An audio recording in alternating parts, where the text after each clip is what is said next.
Hello and welcome to In Search of Purpose with Sal Hanvey.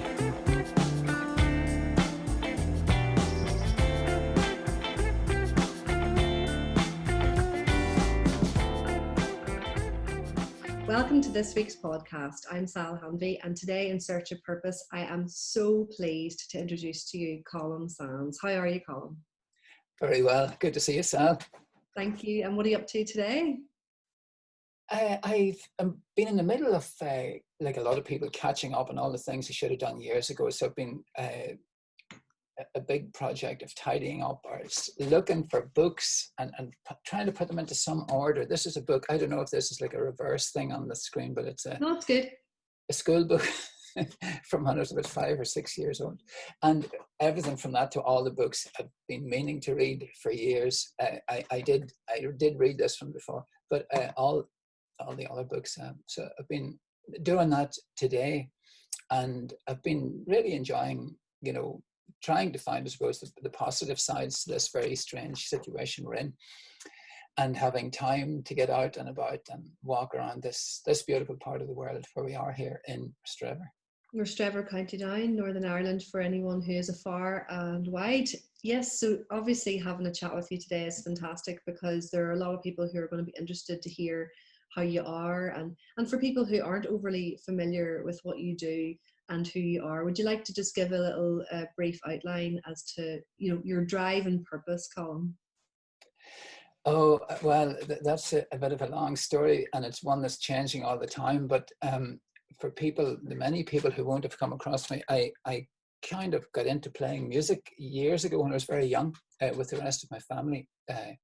Call ourselves the Sands family. It took us ages thinking of that name, and that was way back in the late 1960s.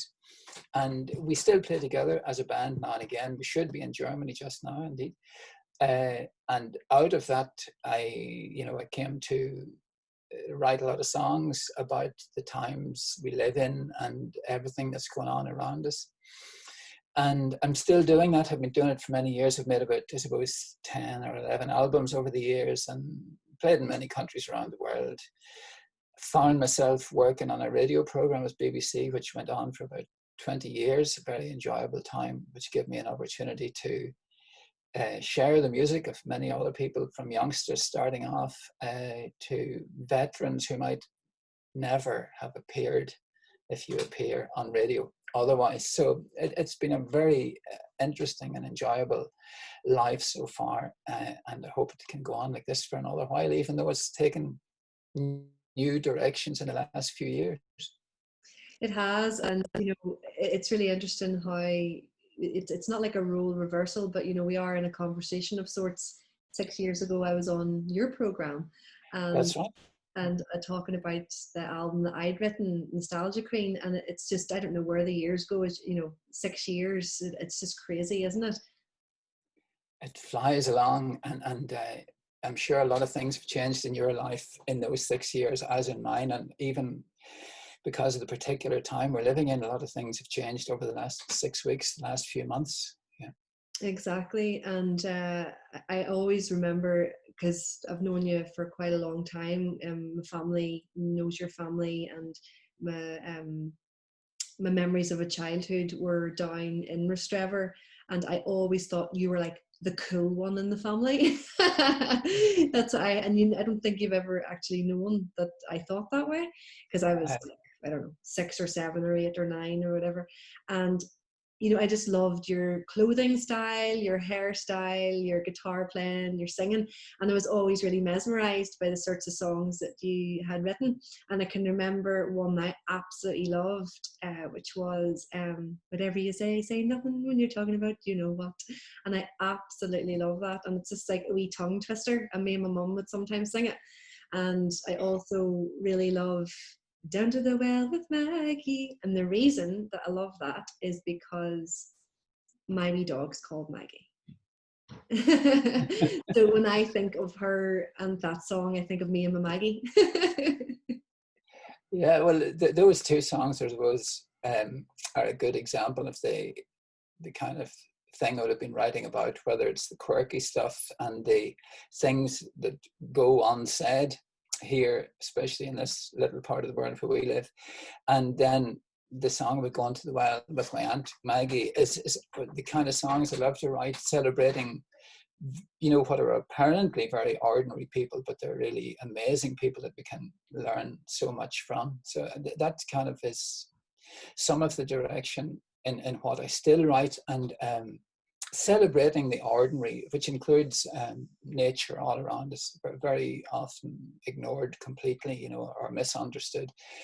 And that's something that I've been doing quite a lot about in recent times, working with an environmental group here in Rostrevor, a wonderful bunch of people. And some of the songs have reflected upon that work and are on a new album, which should have been launched in Australia at Easter. And it hasn't been officially released yet, but it has escaped. It's out into the...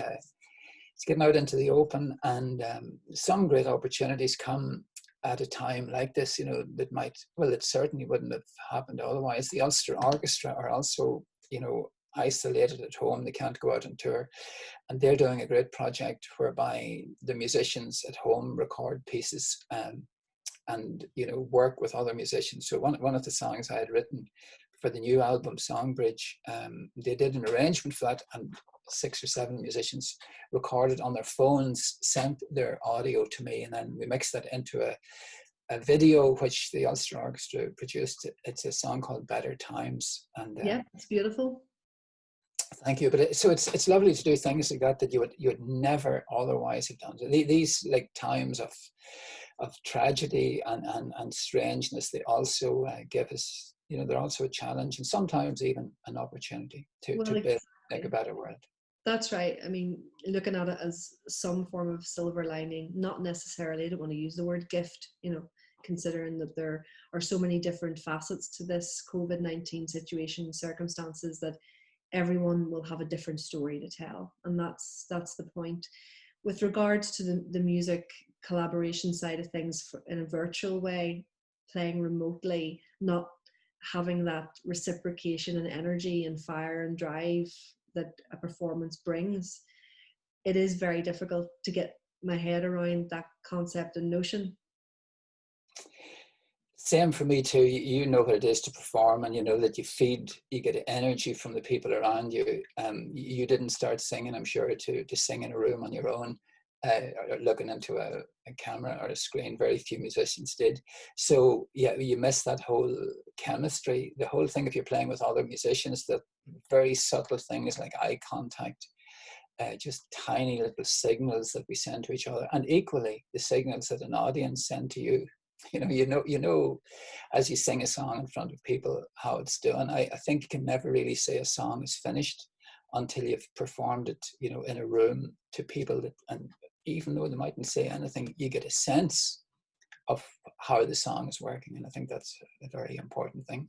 I know, and I can remember when it was on the radio show with you, I performed a song or two, and it was just you. And I find those situations much more nerve-wracking than a room full of people, because there's not one person with their eyes on you as such. And I find that when you're recording and looking at a screen, that kind of brings that one-to-one feel, even though obviously there's loads and loads of people who are going to be watching it, hopefully.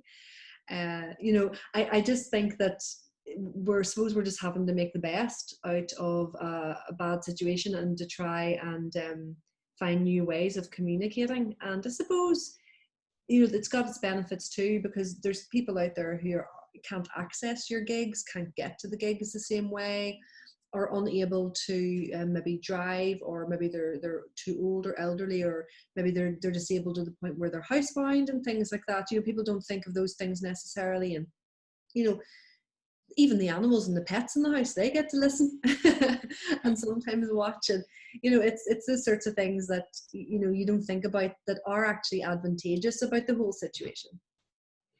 Yes, it's a strange one. It's a kind of a two-edged thing, because we're driven into this situation whereby we're communicating on screens, but we also acknowledge in those moments, when I saw those musicians playing with me, you know, on the screen, and I thought, this isn't something of it's not like something we're doing for fun. This is the only way we can actually play together now.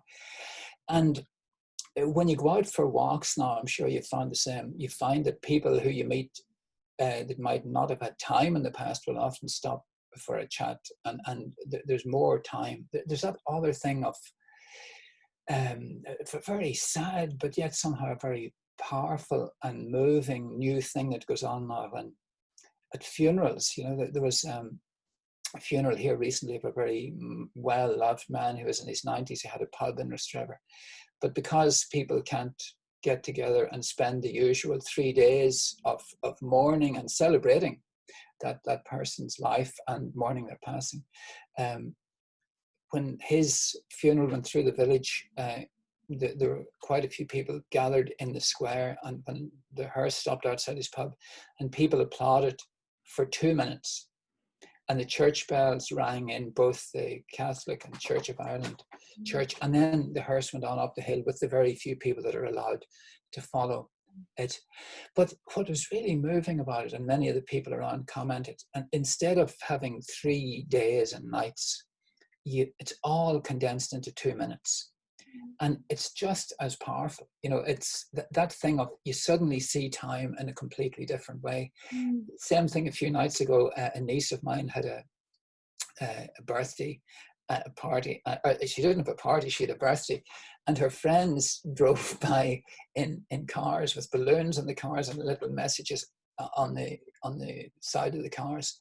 Again, something that would have been an all-night party probably. A couple of minutes, that very, very intense kind of expression of people, you know, saying, congratulations, we love you and all that. And, you know, maybe this situation we're in now can help us to value every second that we have, and also every blade of grass around us, that the things we walked past before maybe didn't even know were there. We're now stopping to treasure them and appreciate them.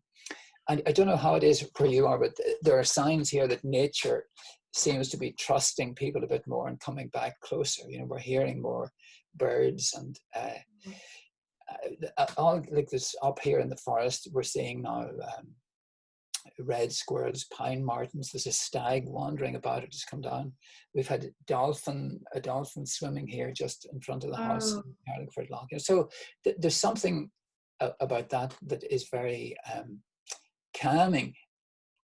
Yeah, I live right by the sea myself, and not as close to see a dolphin necessarily if there were one to go past, but it's actually a flight trail, and obviously with the no airplanes or very, very little flights, the flight path is very quiet. I live in a place where there's a lot of birds anyway, and there's just so many more. And a squirrel, albeit it was grey, but you know, they can't help how they're born. People say, was it a grey one or was it a red one? I say, it was a squirrel, okay? Yeah. Came running towards me in the garden, just right to my feet. It was the most magical experience. It was just amazing. And then it turned around, and then it took to its heels and it ran off into the ditch. And I just thought, it knew I was there because I was on a call. So I was speaking, I was outside, I was there, I was obviously maybe moving my hair or doing whatever, and it still ran right up to me. Now, obviously, it was probably looking for a bit of food, but it doesn't matter. That wouldn't have happened before. Yeah. You know, because of the noises around would have distracted it enough to not trust in me the same way. So, you know, all those little things, although, Colin, you're probably preaching to the converted when it comes to me, so because I am the sort of person that really acknowledges and respects nature's purpose. So when it comes to that, you know, or preaching to the converted, you know, let's talk about all the people who are maybe listening who are taking these things on board and maybe being a bit more mindful of these things, because I have this romantic notion of that kind of going for baking a loaf of bread, you know, for talk's sake, and walking a mile down the country lane to the neighbour and sharing that bread and having a bit of crack and a yarn and a cup of tea, and not looking at a clock or not looking at a phone and not looking at a watch. And I know that that's a utopian concept, but it isn't that utopian. I can remember as a child even going down to the likes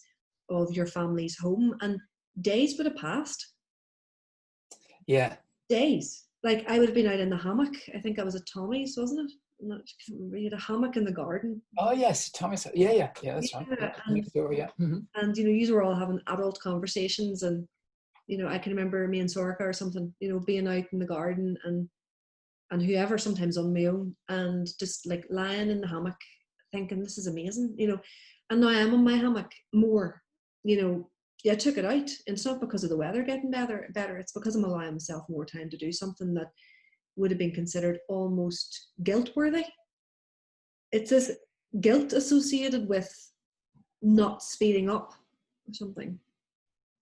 Yeah, I think a lot of people somehow have been convinced that they're incomplete unless they're busy doing stuff. And I suppose many of us have had a chance now during this lockdown period to realize that it's a very, very good thing just to take time to think about it all, a bit of time to reach out to each other. Even though we can't physically touch each other, we can reach out in different ways.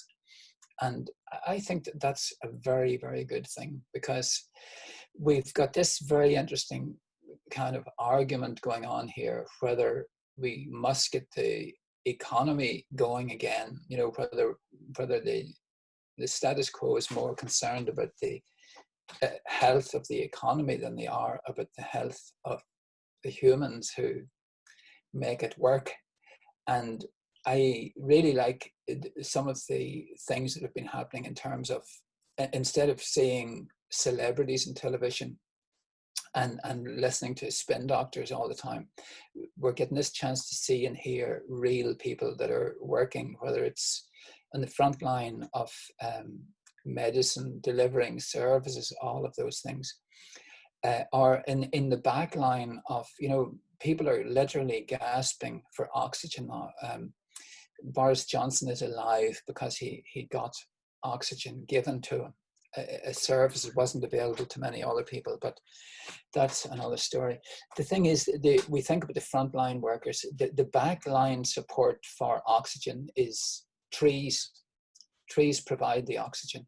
The people who try to support and protect and respect that backline service of nature, I think their work is also very important. And I think it's really important that people, and you mentioned preaching to the converted. Don't want to preach to anyone. I'm just like, these are just observations. No, you know. And thoughts, and I'm sure you didn't mean it that way. But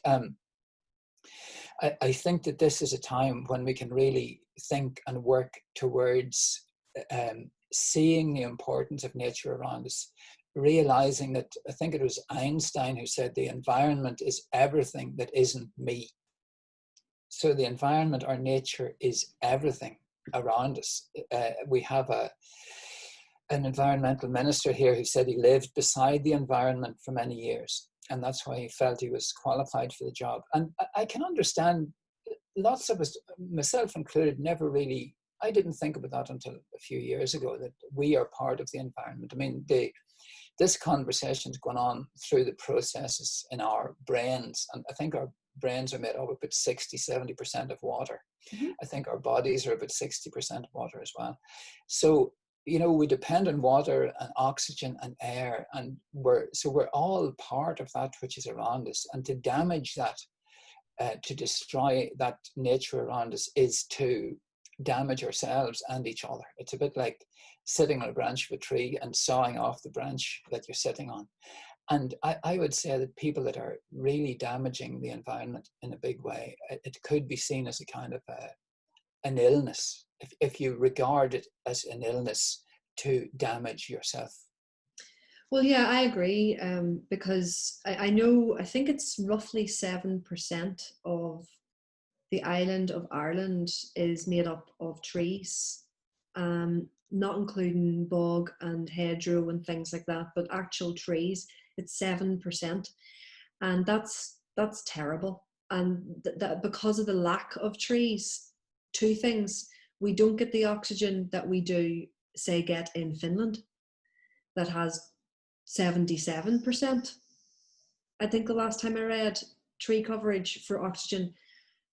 And then we've got so much bog then as a result of that, because A, it's an island, and B, we're saturated because it's field upon field upon field that isn't having the trees to soak up, the oxygen, the nitrogen and things that are needed in order to have that balance. And that can lead to an awful lot of even arthritic and rheumatic conditions.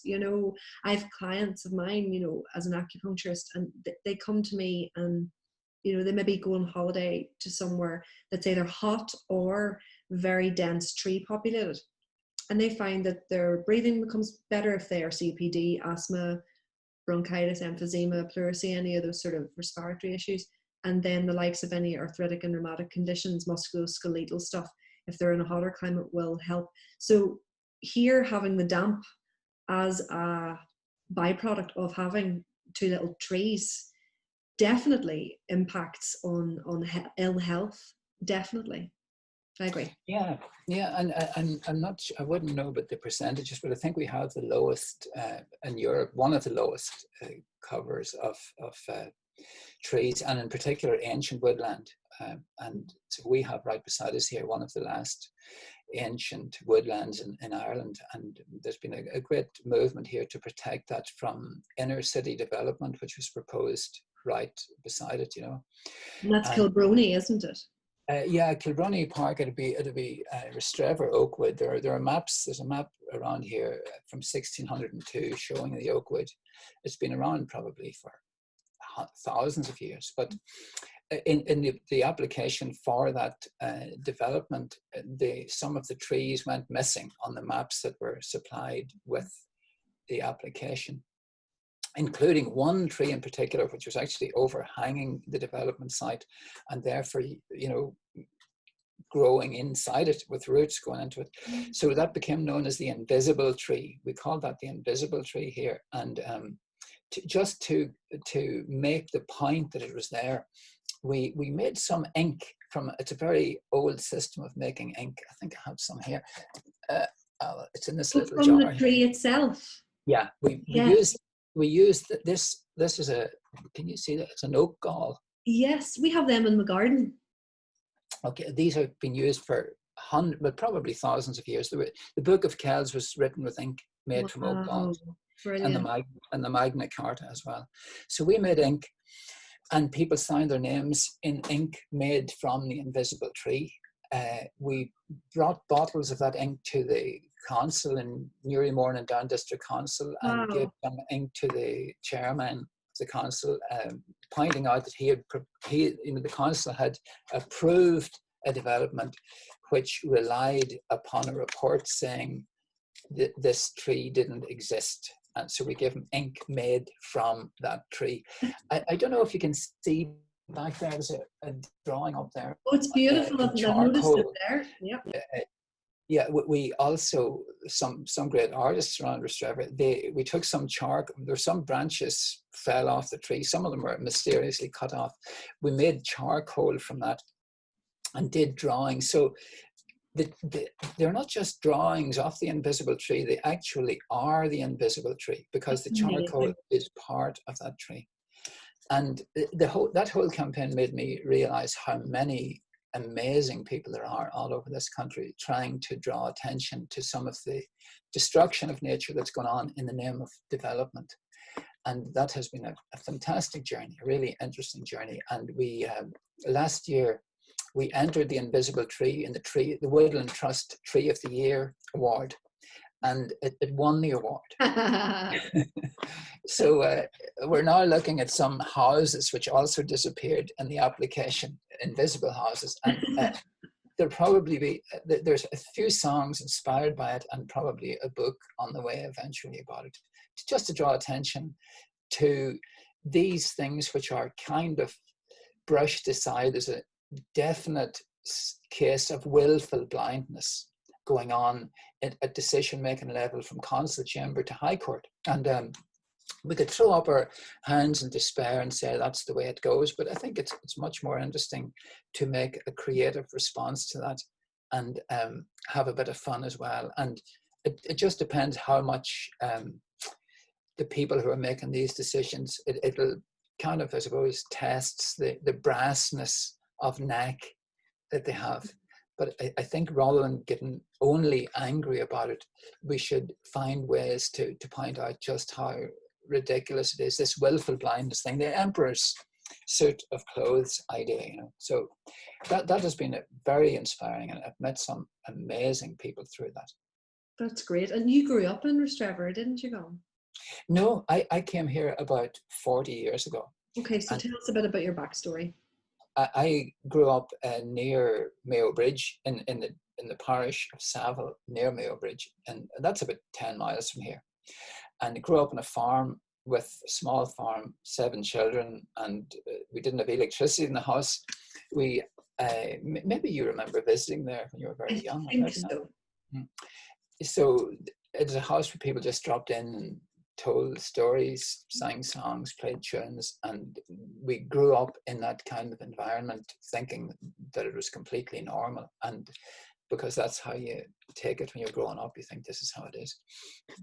And I think I mentioned earlier on playing in the family band, and we had been doing that just at local sessions, and then entered a competition in the 1960s, I think, and the first prize was to go and play in New York for 3 weeks. So we won that competition and went over there and got into music in that way. But speaking about trees, I remember one of my first really, moments of wonder with trees was at home. There was an old flax dam in the farm, which was no longer in use, but it's a bit dangerous for animals, or children could have fallen into it.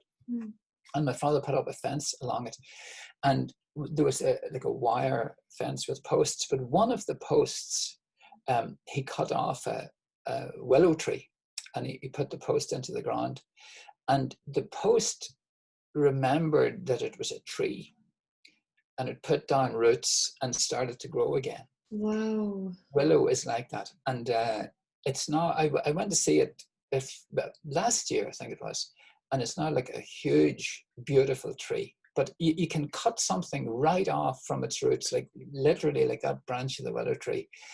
And it remembered that it was a tree and began to grow again. I think in many ways, people have been cut off from their roots as humans and as part of nature. And I think we too can remember that we're humans, that we're part of nature. And this time now that's going on right now is an amazing opportunity, I think, to put down our roots again, remember who we are, what an amazing just cycle and system that we belong to. We're all like wonderful, wondrous creatures with our own story and our own emotions and our own experiences. And if we can remember that at a time when we're often being a certain amount of gaslighting going on, psychological manipulation coming through the media. We see leaders coming out and speaking with straight faces saying to, inject yourself with Dettol or bleach or whatever, and you're going to be fine, or we're going to send this virus packing and all that sort of stuff. We are incredible people, especially here in Northern Ireland, to have survived all the stuff that has been put in our direction. There's a confusion over the name of the place we live in. Is it a country? Is it a statelet? Are we in the north of Ireland? Is Northern Ireland something you shouldn't say? How come Northern Ireland doesn't include the north of Ireland in Donegal, the most northerly point? And we just take all that and in our stride, and somehow have remained. We're also taught 2 different versions of history, 2 subtly different versions of Christianity, sent to different schools, all of that. So I think just the fact that people here have survived that and are still going on is incredible, and it's something to celebrate. Exactly. And I also feel that when it comes to that very notion, our ability, I feel, as a nation to be adaptable to trauma is probably, somewhat higher, not to disregard other people's, situations, history, heritage, culture, and so on. But I really do feel that our adaptability is something to consider when we're able to get through so much, that this is another hurdle in something. And I really feel that, you know. And I also think that, you know, there's a lot of what you're saying resonates with me. And the word that I really liked that you used was remember. And it's that thing where we're not learning something new, we're remembering something that's instilled and ingrained within us already, that we're allowing ourselves more time to tap into rather than become aware of it being there. I think we all know deep down, you know, it's the same with using the example of compassion. You know, we didn't all of a sudden become compassionate. You know, we're born with compassion. And with societal expectations, demands, and all those things, gaslighting, things that you're talking about, our ability to show the compassion that is innate within us is sometimes tainted or distorted due to what's expected of us. We haven't time to be considerate. We don't have time to be compassionate. We don't have time to reflect, you know, whereas now we do. And we really, really do. Yes, and making the most of that time is really important, as you had to pick up on that word, to remember all the things that, you know, that some of the things we need to remember are some of those qualities that have been crowded out of our mind by education, maybe, or, you know, the need to remember lots of facts and dates of battles and, you know, whatever it is that education demands in any particular subject.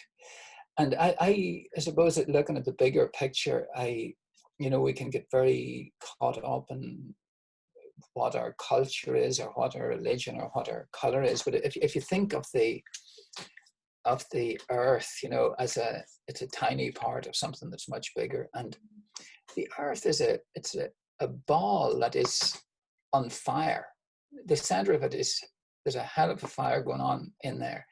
It's so, I don't know the temperature, probably I couldn't relate to it, but if we remember that it's hot enough to melt rock, that's probably pretty hot, you know. It's hot enough, and sometimes the melted rock comes flying out of the surface of the earth. But so, okay, we're on that, living on the surface of that thing. It's traveling at 1,000 miles an hour, and it's spinning at about 1,000 miles an hour.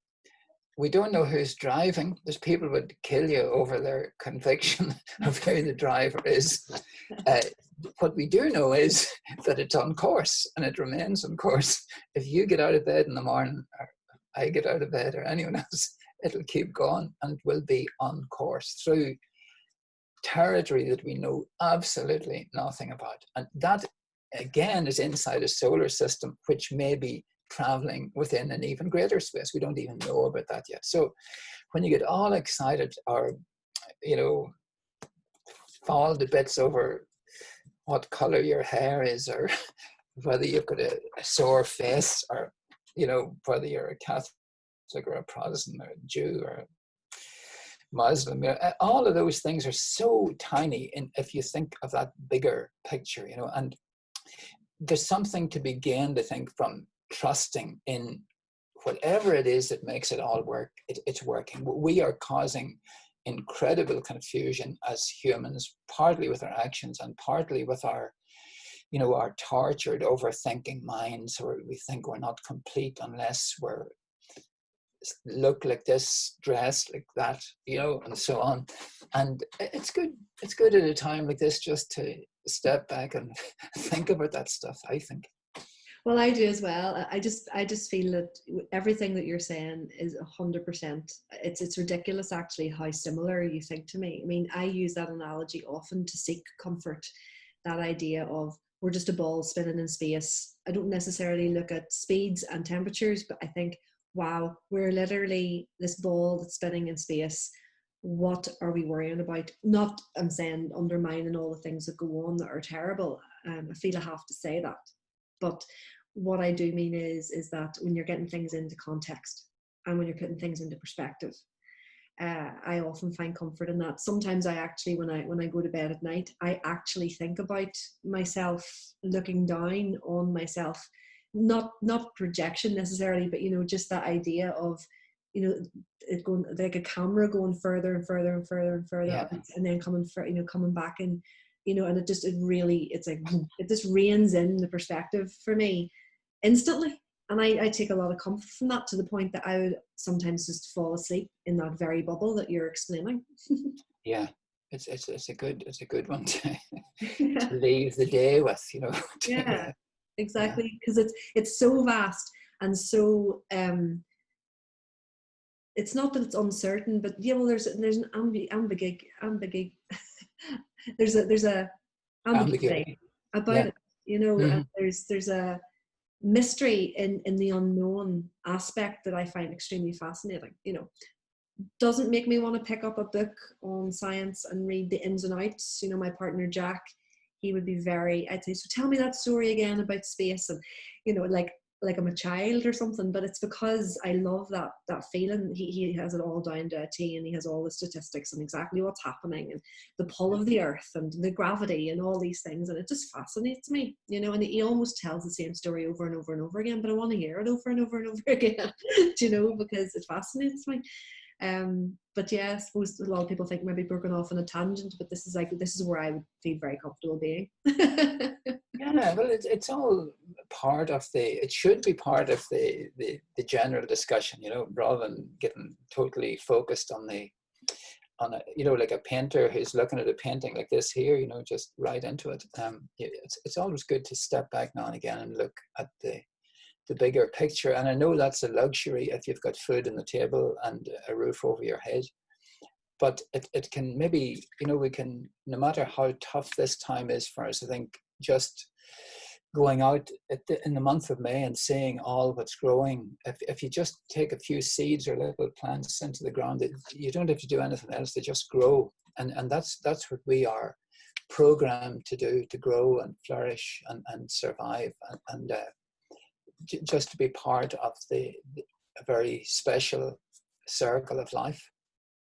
I know I've been growing a lot of vegetables at the moment, some nice beetroots and a lot of Rosso lettuce and courgette and tomatoes and things like that. And you know, I do so for this last 4 years, but this year is much more special, because instead of planting something and then going out watering, yes, quick, or you know, we'll take it in turns, you know, because we're so busy, trying to do everything, trying to juggle the 10 million balls at the circus. And you go out, and 2 and 3 weeks later, as majestic and as special as it is, the spinach is ready all of a sudden, you know.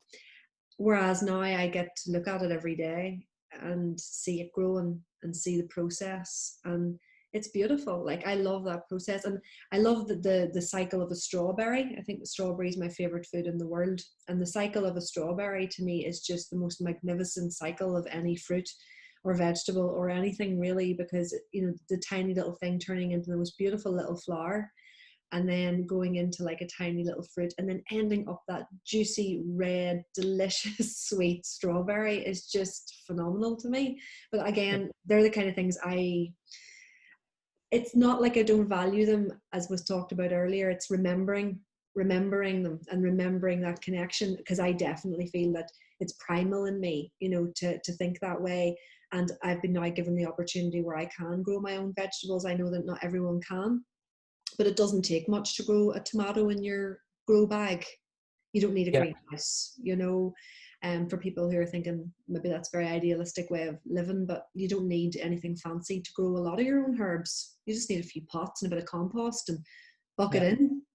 Off it goes. And I suppose, and to balance that, what we're talking about right now, which could be perceived as being a bit dreamy, I think it's also really important to work towards protecting that, all of that what we're talking about, nature around us, because we can no longer take that for granted when big companies are making decisions.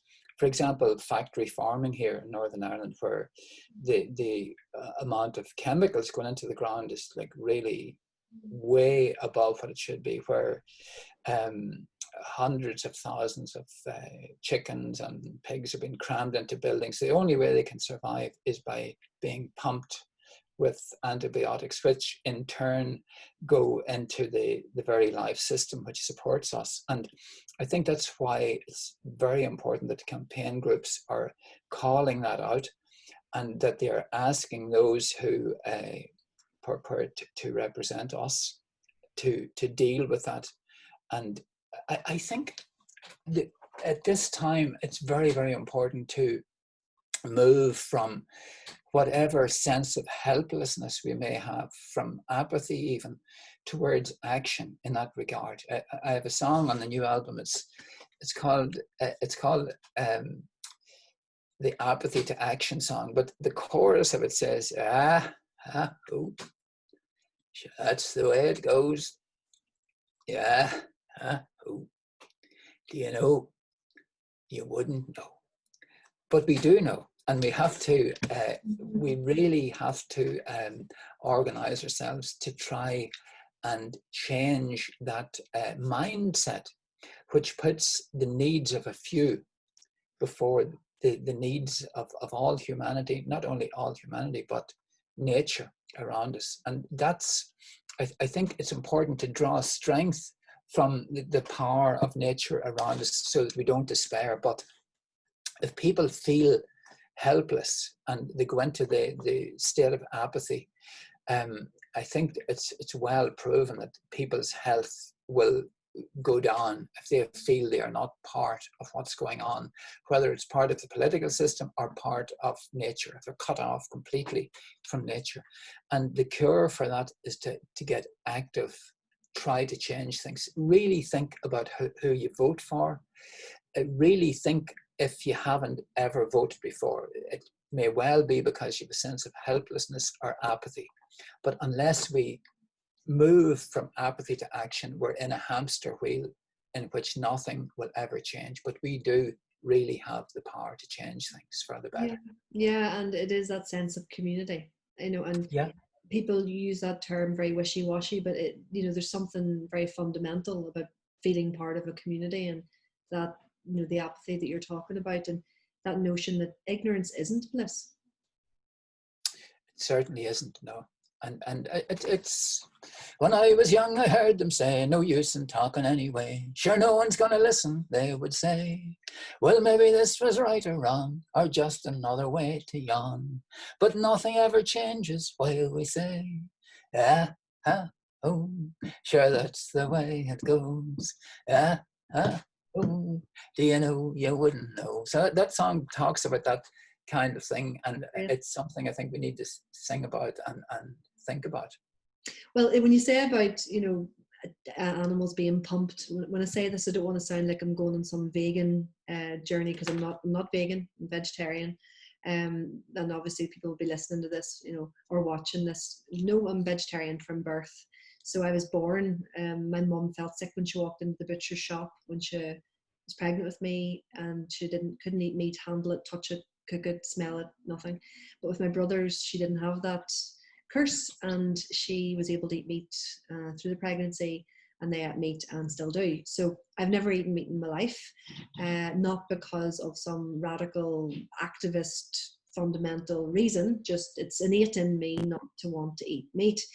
So what really interests me is when you were saying about, the part that nature has to play in this whole thing as a kind of like a counter argument to what we're saying, in the sense that if it sounds dreamy, there is so much part that we can play in it.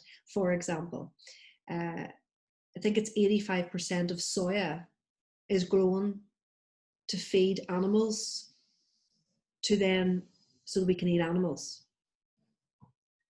Because they actually say that the soya is, soya is just as bad, well, yes, but it's again to feed the same purpose, which is eating meat again, and I want to make it clear, I really genuinely have not come into this world and years later became a vegetarian. As much as if I wasn't a vegetarian from birth, I probably would end up being vegetarian, or at least an ethical eater somewhat as an adult, but I'm just so happened to be like that. So I'm not coming at it from a very aggressive point of view when it comes to my belief system there, but it's a belief system nonetheless. Soya is a plant-based source, but yet 85% of it is what's obviously going to give to the animals to eat for us then to consume. And that whole process in itself is just another example of the wet market things, about people eating animals and consuming things that are absolutely ridiculous, that have contributed to causing that. And There's a song that Joan Baez sang. You've got me in the mood now to have a sing song here, Phil. There's a song that she sang, but I know it from Donovan, and it's the Donna Donna song. And it's on a wagon bound for market. There's a calf with a mournful eye. Right above him there's a swallow swaying swiftly through the sky. And it's that feeling of, Yeah. you know, it's Darwin, it's survival of the fittest, you know, and the bird is so free, you know, it's got its problems, it's got survival mechanisms in place, but it's not, you know, encaged in a bound for market. It's bound for Yeah. market, Mm-hmm. you That's know. a great song. That, yeah.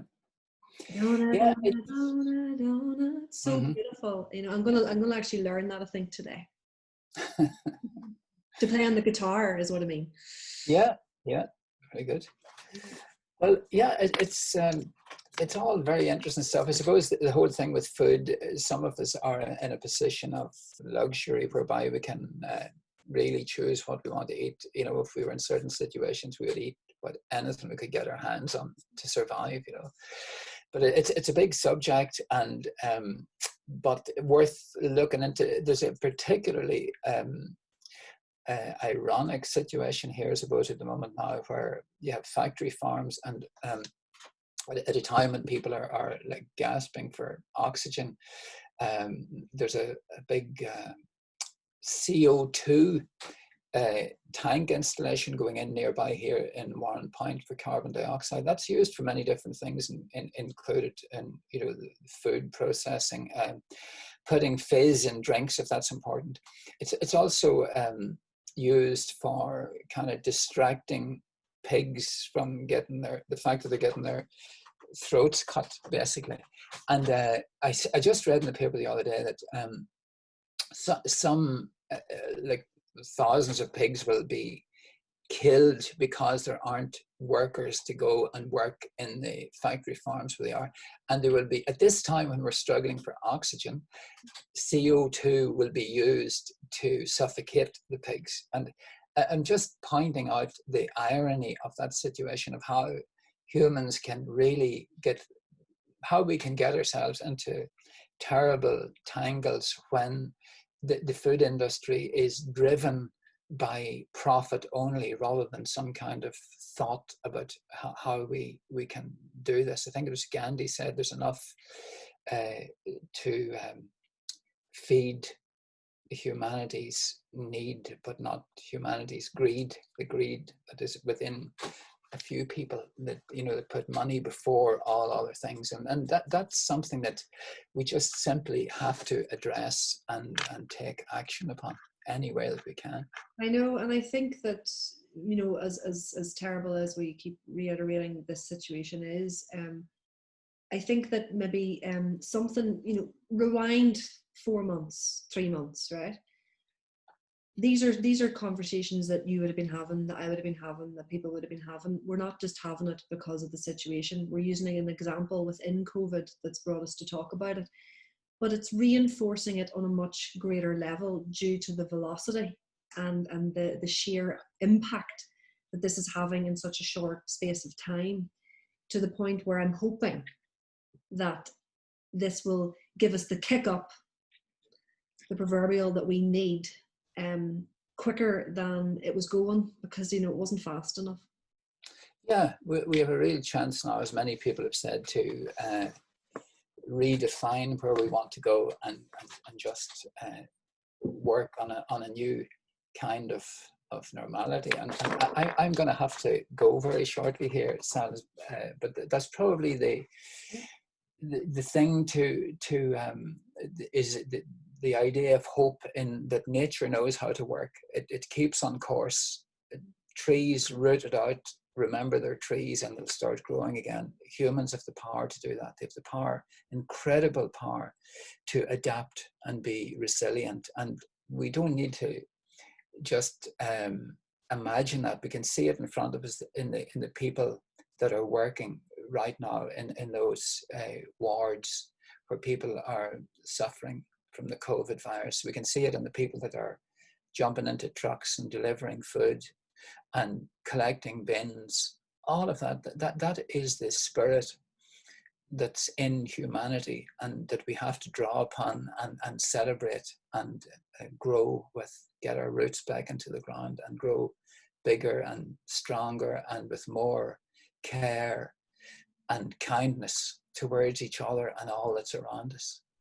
Exactly, and that's a great place to leave the podcast, Colum. And I've really enjoyed having a conversation with you today. It's been very inspiring and motivating. It's given me ideas and things to think about and to do, and to try and do my bit. So thanks again for your time. Thank you, Sal. Thanks for doing this. It's a great idea to get conversations with, a slight bit of thought behind them, and then just throw ideas up in the air that we can all look at them from maybe different angles. Exactly. Thank you. Thank you so much, Colum. Thank you. It's a pleasure.